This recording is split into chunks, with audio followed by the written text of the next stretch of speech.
साहित्य सुनकर सौमित्र में विशेष बात मैं कहना चाह रहा हूं। ऐसे तो हमारे श्रोताओं में सभी लोग हैं,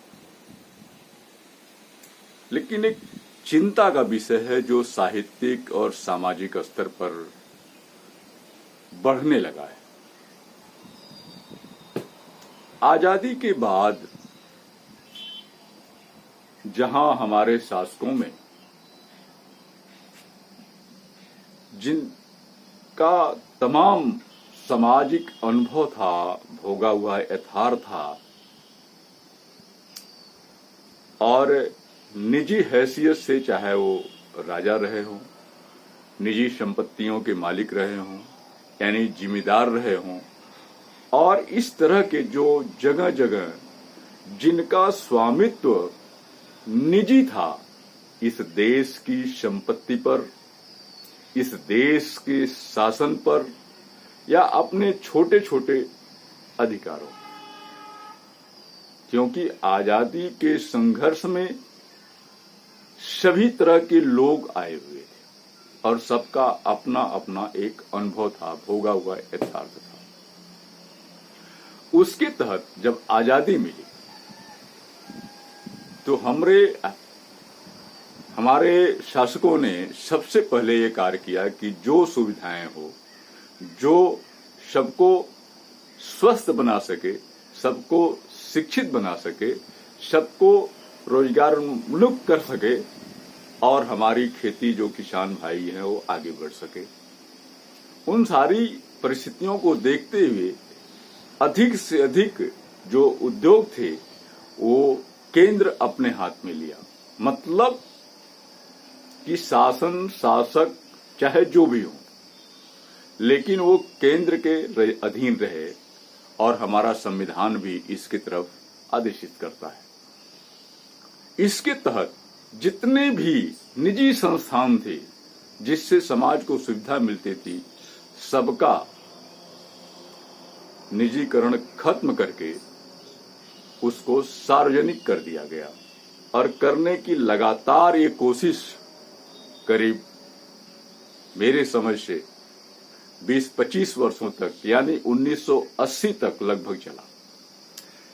इसके बाद परिस्थितियां थोड़ी बदली, दुनिया में तमाम सारे बदलाव हुए, टेक्निकल कार्य बढ़ने लगे और वहां मैनुअल जो बल है, यानी श्रम को कम करने के लिए, लोगों को सुविधा देने के लिए हम टेक्निकल व्यवस्था की तरफ बढ़ने लगे और इसका समझौता भी। और आज की स्थिति ये है कि हम श्रमिक स्तर पर कम काम ले रहे हैं और कम कर भी रहे हैं।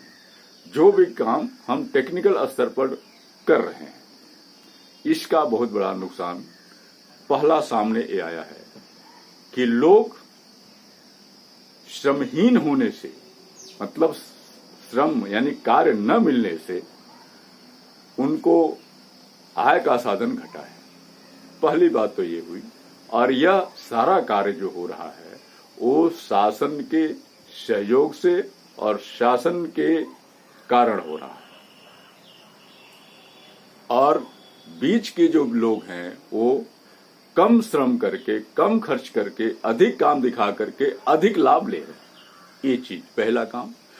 दूसरा काम हम जो देख रहे हैं आज की इस शासनिक प्रणाली में, वह यह है कि हमारा शासक वर्ग जो है वो अब फिर आज से आजादी के पहले की स्थिति में जा रहा है। और आजादी के पहले की भी स्थिति में जाए तो भी ठीक है। और यह कम से कम इसका दिमाग अपने स्वार्थ को सिद्ध करने के लिए कम से कम 1000-2000 साल पहले जा रहा है।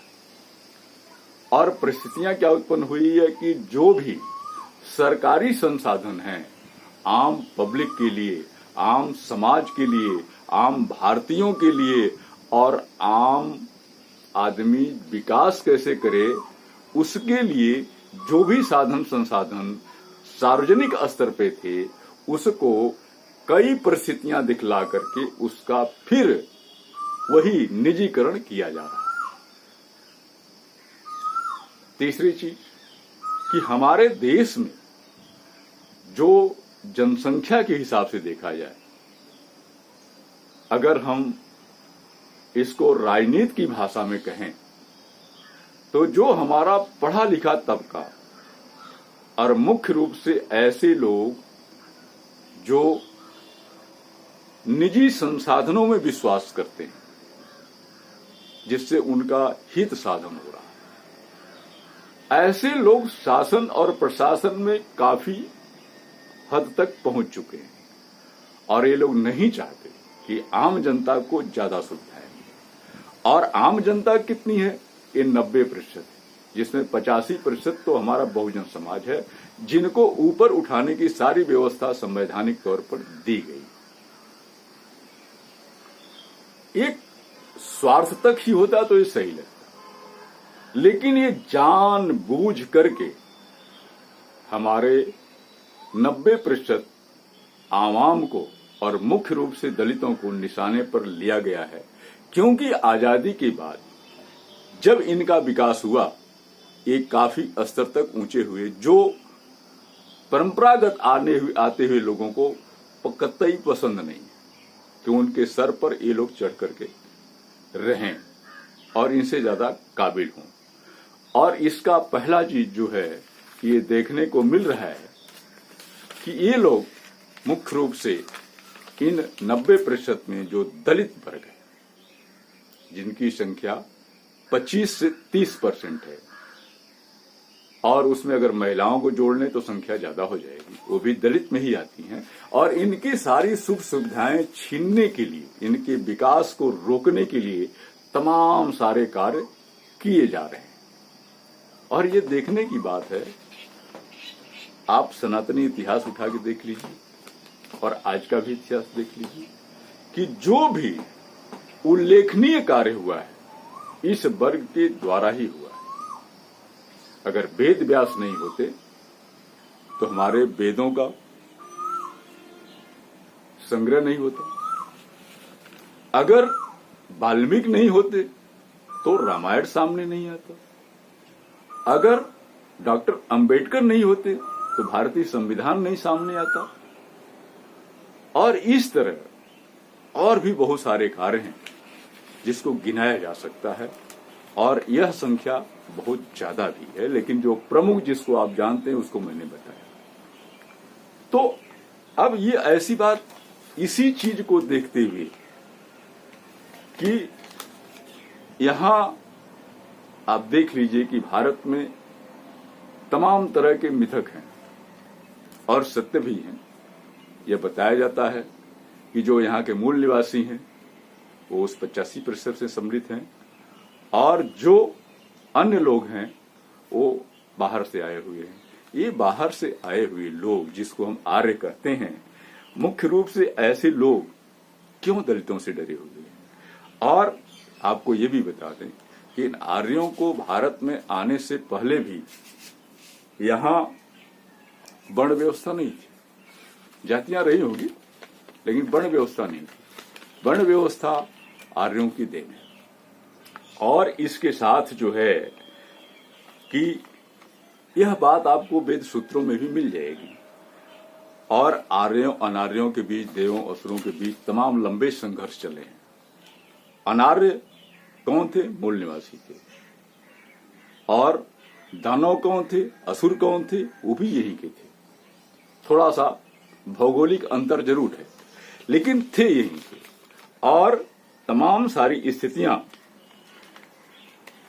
यह तो और भी है कि कुछ लोग कहते हैं नहीं आर्य भी यहीं के हैं। फिलहाल ये बहस का विषय अलग है, लेकिन एक देने की चीज है, जानने की चीज है कि ये आर्य यहाँ के नहीं, ये बाहर से ही आए हुए हैं, और जिसका परिणाम जब से प्रवेश किए हैं आज तक देखने को मिल रहा है विरोध में। तो ये हालात यहाँ जो बने हुए हैं इसका स्थिति है। और जहां तक वर्ण व्यवस्था का विभाजन है वह भगवान राम के लंका से लौटने के बाद यह किया गया है और यह एक लंबी कथा है जो पंचवटी में बैठकर किया गया।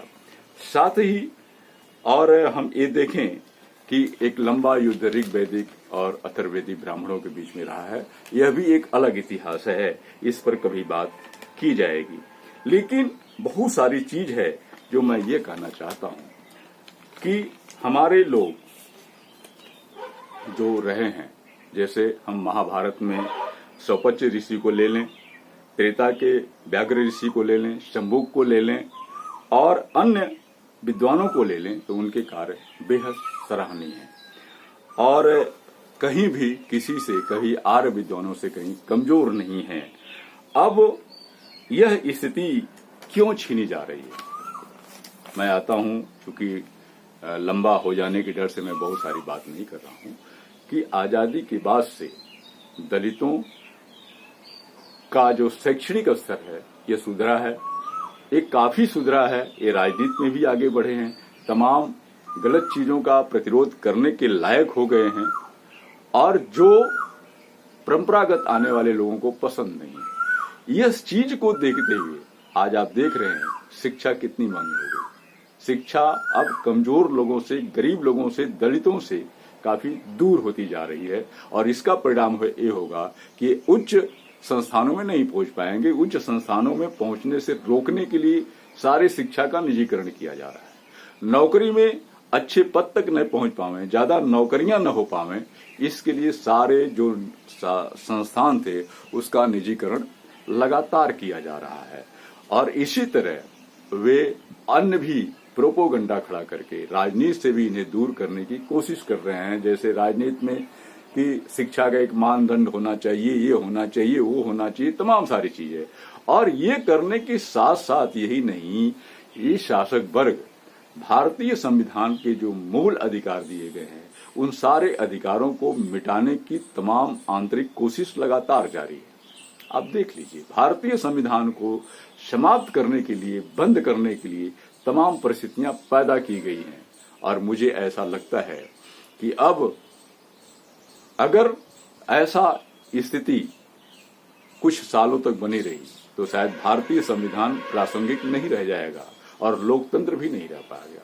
इसलिए बहुत जरूरी है हमें, आपको, कि हम सबसे पहला काम तो प्रतिरोध करना सीखें और उसमें किसी तरह का ऐसा है कि जो राजनीतिक रूप से आपको गलत ठहराया जा सके, इससे बचते हुए कार्य को करना है। और दूसरी चीज ये है कि भारतीय संविधान को बचाने के लिए हमें अपना प्रयास जारी कर देना चाहिए। दूसरी चीज आप देख रहे हैं कि जितनी प्रिंट मीडिया है वो प्रिंट मीडिया शासक वर्ग की चेरी हो गई है, चेरी। इसलिए सोशल मीडिया पर आप अपना विचार सम्यक रूप से रखें ताकि यह जागरूकता हमारे सभी वर्गों में पहुंच सके, ताकि हम भारतीय संविधान की रक्षा कर सके।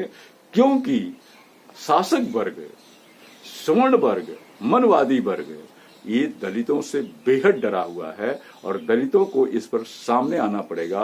और जो दलित इस चीज को नहीं समझ पा रहे हैं, जाने अनजाने ऐसे लोगों का साथ दे रहे हैं, थोड़ा सा स्वार्थ बस, वो आने वाले समय में समाज को तो बेकार कर ही देंगे, स्वयं भी बेकार होंगे। इससे इनकार नहीं किया जा सकता।